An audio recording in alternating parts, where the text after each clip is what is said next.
Hello दोस्तों, कैसे हैं आप सभी। उम्मीद करता हूं आप सभी बहुत ही अच्छे होंगे। तो आज के इस वीडियो में हम पढ़ने वाले हैं क्लास 12 रसायन विज्ञान का अंतिम चैप्टर जो है जैव अणु। ये आपका 10वां चैप्टर है जैव अणु, जो कि आज हम अंतिम चैप्टर की पढ़ाई करने वाले हैं।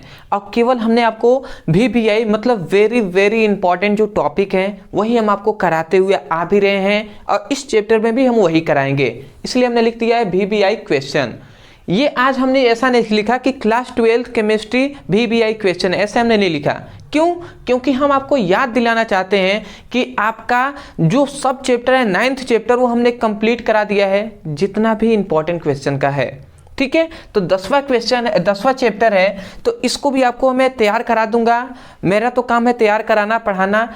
मैं ये चाहता हूँ कि आप भी इतना ही जितना हमने पढ़ाया उतना तैयार है। यदि तैयार है तो अच्छी बात है, नहीं तैयार है तो तैयार कर लीजिए। ठीक है, तो देखिए आज के इस वीडियो में हम क्या पढ़ने वाले हैं। आज के इस वीडियो में हम बेसिक बात पढ़ेंगे कि जैव अणु किसे कहते हैं, इसको हम समझ लेंगे।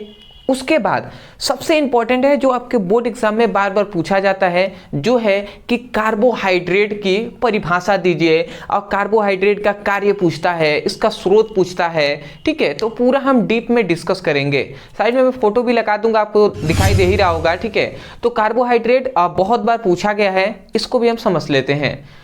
जिस पर भी हमें संदेह है कि ये पूछा जाएगा, उन सभी टॉपिक को, उन सभी क्वेश्चन को हम पढ़ेंगे, ध्यान से समझेंगे, आपको याद हो जाएगा। सबसे पहले आता है जैव अणु। तो जैव अणु कहते किसे हैं? जैव अणु का सिंपल सा मतलब ये होता है कि कोई भी शरीर है तो शरीर में पाए जाने वाले जो जटिल कार्बनिक पदार्थ होते हैं। ठीक है, तो शरीर में पाए जाने वाले जटिल कार्बनिक पदार्थ होते हैं जो जीवन की मौलिक इकाई होता है। मतलब जो नहीं रहेगा, जटिल कार्बनिक पदार्थ यदि नहीं रहेंगे तो आदमी जीवित नहीं रहेगा। तो वही बात कहा गया कि शरीर में पाए जाने वाले जटिल कार्बनिक पदार्थ, शरीर में पाए जाने वाले वह जटिल कार्बनिक पदार्थ जो जीवन के लिए मौलिक इकाई होते हैं, उसे ही हम क्या कहते हैं? जैव अणु कहते हैं। समझ में आ गया होगा आपको। हमने क्या बताया, वही बात हमने परिभाषा में लिखा है कि किसी जीवों के शरीर में, कोई भी जीव है तो जीव का शरीर होगा। जैसे हमारे अंदर जीव है, आपके अंदर जीव है, तो आप एक शरीर है कि नहीं है आपका। तो वही बात कहा जा रहा है कि किसी जीवों के शरीर में पाए जाने वाले जटिल कार्बनिक पदार्थ जो जीवन की मौलिक आधार होता है, जो जीवन की मौलिक इकाई होता है, मूल इकाई होता है या मूल आधार होता है, उसे जैव अणु कहते हैं। आशा करता हूं कि आपको समझ में आ गया होगा। सिंपल सा हमने यही बताया कि जीवों, आप सिंपल में कह दीजिएगा कि किसी जीवों के शरीर में पाए जाने वाले जटिल कार्बनिक पदार्थ जो जीवन की मौलिक इकाई होता है या मौलिक आधार होता है, उसे हम जैव अणु कहते हैं। आसान है, समझ गए होंगे आप। ठीक है, उसके बाद देखिए एग्जाम्पल में आप क्या कहेंगे। तो इसका जैव अणु के दो ही प्रकार होते हैं, दो ही एग्जाम्पल, एक है पोषक तत्व, एक है हार्मोन्स। इसको दो भागों में बांटा गया है, पोषक तत्व और हार्मोन्स। ठीक है, आदि आप और भी लिख सकते हैं। तो देखिए पोषक तत्वों के अंदर बहुत सारे टॉपिक आते हैं, हार्मोन्स के अंदर बहुत सारे टॉपिक आते हैं। इस पर हम डिस्कस करेंगे। सबसे पहला आता है पोषक तत्वों को समझ लेते हैं। तो पोषक तत्व हमने लिखा हुआ है। पोषक तत्वों का मतलब है कि भोजन के आवश्यक अंग। मतलब सिंपल में कहा जाए कि आप भोजन करते हैं, आप खाना खाते हैं, तो जब आप अगर भोजन करते हैं तो भोजन अगर मान लेते हैं दाल लेते हैं, चावल लेते हैं, रोटी लेते हैं, तो उसमें क्या होते हैं? कुछ पोषक तत्व होते हैं, विटामिन्स होते हैं, मिनरल्स होते हैं, प्रोटीन होता है, फैट्स होता है। तो ये सभी क्या है? ये सभी क्या है? यही है पोषक तत्व। क्या है? पोषक तत्व यही कहेंगे। तो इसलिए यहाँ पे लिखा गया कि भोजन का आवश्यक अंग। तो ये भोजन के आवश्यक अंग ही तो हैं। ठीक है, जैसे प्रोटीन है, कार्बोहाइड्रेट है, खनिज है, लवण है, विटामिन है, जल है, आदि हम कर दिए हैं। ठीक है, तो यही बात आप सिंपल में समझ लीजिएगा। पोषक तत्व मतलब भोजन के आवश्यक अंग को पोषक तत्व कहते हैं, जैसे प्रोटीन, कार्बोहाइड्रेट, खनिज, लवण, विटामिन आदि। अब ये सभी इंपॉर्टेंट टॉपिक है, बट आज के इस वीडियो में हमारा टॉपिक क्या है? आज के इस वीडियो में हमारा टॉपिक है कार्बोहाइड्रेट। तो अब यहाँ पे हमने जो हेडिंग डाला हुआ है कार्बोहाइड्रेट, जो कि आपके बोर्ड एग्जाम में बार बार पूछ लिया जाता है। अब हम इसको समझ लेते हैं। सिंपल सा कार्बोहाइड्रेट का परिभाषा अगर आप देना चाहें तो देखिए, जो कार्बन, हाइड्रोजन और ऑक्सीजन से मिलकर बनने वाला जो पदार्थ होता है उसे हम कार्बोहाइड्रेट कहते हैं।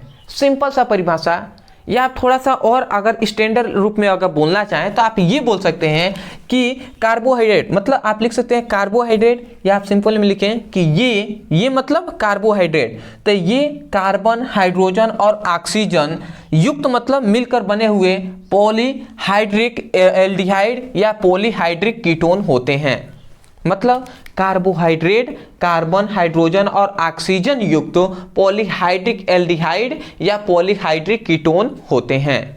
तो ये है इसका परिभाषा। आप सिंपल में बोल सकते हैं कि कार्बोहाइड्रेट कार्बन, हाइड्रोजन और ऑक्सीजन से मिलकर बना एक पॉलीहाइड्रिक एल्डिहाइड होता है या पॉलीहाइड्रिक कीटोन होता है, ऐसे भी आप लिख सकते हैं। देखिए, मैं हमेशा कहता हूं कि यदि आप समझे रहेंगे तो परिभाषा बहुत तरीके से बनाकर लिख सकते हैं। तो ये आपका परिभाषा हो गया, समझ में आ गया होगा आपको कि कार्बन, हाइड्रोजन, ऑक्सीजन तीनों से मिलकर बनने वाला जो पदार्थ होगा वो क्या होगा, कार्बोहाइड्रेट होगा। अब इसमें कुछ चीजें हैं जो मुख्यतः आपको याद रखना है। सबसे पहला आता है सरलतम सूत्र। तो इसका सरलतम सूत्र क्या होता है, CH2O होता है, ठीक है। अब आता है सामान्य सूत्र, ठीक है। तो इसका सामान्य सूत्र होता है CxH2O कोष्ठ में Y, ठीक है। तो ये भी आप याद रखेंगे अपना, ठीक है। सरलतम सूत्र, सामान्य सूत्र आपके ऑब्जेक्टिव क्वेश्चन में भी बहुत ही बार पूछा गया है, तो आप इसको तैयार कर लीजिएगा, ठीक है। मैं यही कहूंगा ना कि जो स्टूडेंट मुझसे सीरियस होकर पढ़ रहे हैं वो इसको बिल्कुल तैयार कर लीजिएगा। छोटी छोटी बातें हैं पर हल्के में नहीं लेना है, क्योंकि यदि आपको 90 प्लस लाना है तो डीप में डिस्कस करना होता है, बट समय कम है, इसलिए वेरी वेरी इंपॉर्टेंट जो टॉपिक है वही तो करा रहे हैं ना। तो कम से कम इतना जो हम कह रहे हैं कि भैया इसको कर लीजिएगा, आपसे हाथ जोड़ के रिक्वेस्ट है कि उसको कर लीजिएगा। अदरवाइज वहाँ पे अगर एग्जाम में आ गया और नहीं पता है तो बहुत ही मुश्किल होगा। और इसी जब बात नहीं मानते हैं ना तो इसीलिए नंबर कम आ जाता है। तो नंबर कम आने पर उस समय क्या आप कर सकते हैं, तो मैं अभी से कहूँगा भी आपके पास समय है तो थोड़ा सा सावधान रहिए और सबको तैयार करते हुए चलिएगा। और यदि आप कर रहे हैं तो कमेंट सेक्शन में बताइएगा कि हाँ हम सब तैयार कर रहे हैं, ठीक है। अगला आता है कार्बोहाइड्रेट का स्रोत।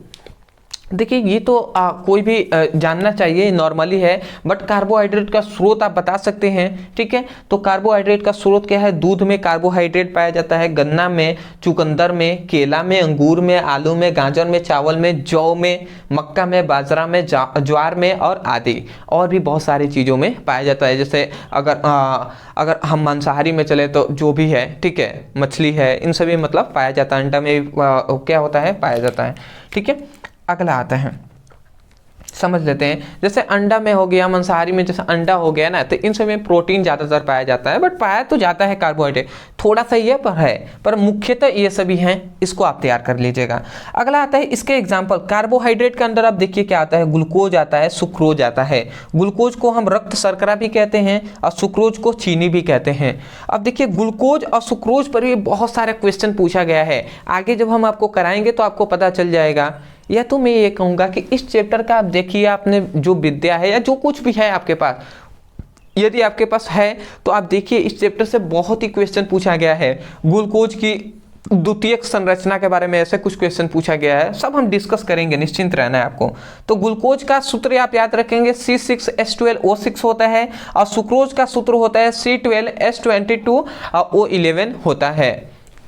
तो ये सब आप याद रखेंगे। मैं यही कहूँगा इन सभी को तैयार कर लीजिएगा। अदरवाइज आगे जो भी टॉपिक इस चैप्टर के बचे हुए हैं जो इंपॉर्टेंट है वो सब हम आपको कराएंगे, आप निश्चिंत रहिएगा। और जो आपके वन शॉट वीडियो आ रहा है वो भी आता रहेगा, आप निश्चिंत रहेंगे। 2 चैप्टर का हमने फिजिक्स में करा दिया है, अब बहुत से ऐसे स्टूडेंट हैं जो केमिस्ट्री का कह रहे हैं, तो मैं पूरी कोशिश करूँगा कि आप केमिस्ट्री का ही आपका पहला चैप्टर का इंपॉर्टेंट जो वन शॉट है वो सब हम कराएँ। तो आप निश्चिंत होकर जो हम वीडियो ला रहे हैं उससे पढ़ाई कीजिए, आपके लिए तो मेहनत किया जा रहा है ना। मैं सब लेकर चल रहा हूँ, सब सोच समझ कर चल रहा हूँ। अभी भी आपका एग्ज़ाम आने में अभी कितना 2 महीना है, तो मान लेते हैं नवंबर तो बीत ही गया, तो दिसंबर है, जनवरी है, फरवरी है, ठीक है। तो अभी भी फरवरी में एग्जाम होगा ही होगा, मतलब दिसंबर जनवरी हम ले चलते हैं। तो आप निश्चिंत रहिएगा, तैयारी हो जाएगा यार। मैं जितना करा रहा हूँ उतना आपको तैयार है तो आप खुश रहिए, ठीक है ना, निश्चिंत रहिए। जितना हम करा रहे हैं उतना तैयार कीजिए और रिवीजन करते हुए चलिए। न्यूमेरिकल खासकर मैं कहना चाहूँगा, न्यूमेरिकल कभी भी आपको मतलब छोड़ना नहीं है, न्यूमेरिकल करते हुए चलना है, प्रैक्टिस बार बार कीजिए, ठीक है। तो चलिए दोस्तों, आज के लिए इतना ही। ऐसे ही अच्छे से पढ़ाई करते रहिए। डिस्क्रिप्शन बॉक्स में लिंक है, आप जाइए वहाँ से जो भी आपको पढ़ना है वहाँ से पढ़ाई कीजिए, फिजिक्स के, केमिस्ट्री का। ठीक है, तो मिलते एक नए टॉपिक के साथ, तब तक के लिए धन्यवाद।